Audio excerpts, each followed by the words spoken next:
महार. महार या जातीच्या नावाचा उगम आणि इतिहास. महार हे नाव कसे पडले याबद्दल अभ्यासकांमध्ये वेगवेगळी मते आणि सिद्धांत आहेत. या जातीला महाराष्ट्राचे मूळ रहिवासी मानले जाते आणि त्यांचा इतिहास खूप प्राचीन आहे. नावाच्या उगमाबद्दलचे काही प्रमुख सिद्धांत खालीलप्रमाणे आहेत.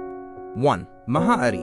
महाअरी वरून. हा एक प्रमुख सिद्धांत आहे ज्यानुसार महार हे नाव संस्कृतमधील 2 शब्दांवरून आले आहे. महा. महा म्हणजे मोठा किंवा महान. अरी. अरी म्हणजे शत्रू. अर्थ महाअरी म्हणजे मोठे महान शत्रू. असे मानले जाते की आर्य अनार्य संघर्षाच्या काळात या समाजाने प्रबळ विरोध केला असावा, ज्यामुळे विरोधकांनी त्यांना महान शत्रू महारी महार असे नाव दिले. महात्मा ज्योतिबा फुले यांनीही याच अर्थाला पाठिंबा दिला होता. 2. मृतहार. मृतहारावरून. काही विद्वानांच्या मते हे नाव त्यांच्या पारंपरिक कामावरून पडले असावे. मृत. मृता म्हणजे मेलेले किंवा मृत. हार.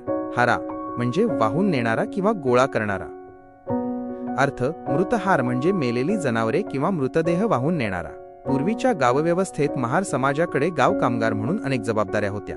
त्यापैकी एक म्हणजे मेलेल्या जनावरांची विल्हेवाट लावणे. यावरून हे नाव आले असावे असे एक मत आहे. 3.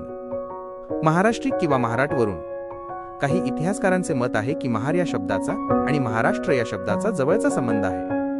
महाराष्ट्र. काही अभ्यासकांच्या मते महाराष्ट्र म्हणजे महारांचे राष्ट्र किंवा महान महारथ रथ चालवणारे लोकांचे राष्ट्र.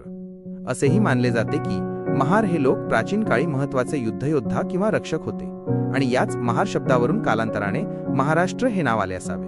डॉक्टर बाबासाहेब आंबेडकर यांनी महार या शब्दाचा अर्थ स्पष्ट करताना असे नमूद केले आहे की हा समाज नागवंशीय असून त्यांच्यातील अनेक उपजाती स्वतःला सोमवंशी मानतात. पारंपरिक भूमिका.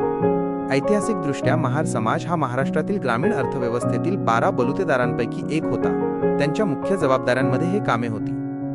गाव कामगार. वेसकर गावाचे रक्षण करणे आणि वेस गावाचा मुख्य दरवाजा सांभाळणे. गावच्या सीमांचे रक्षण व निर्धारण. शेत जमिनीच्या आणि गावाच्या हद्दीचे वाद सोडवताना त्यांची साक्ष महत्त्वाची मानली जाई. गुप्तेचर. हेर गावाची राज्याची गुप्त माहिती जमा करणे.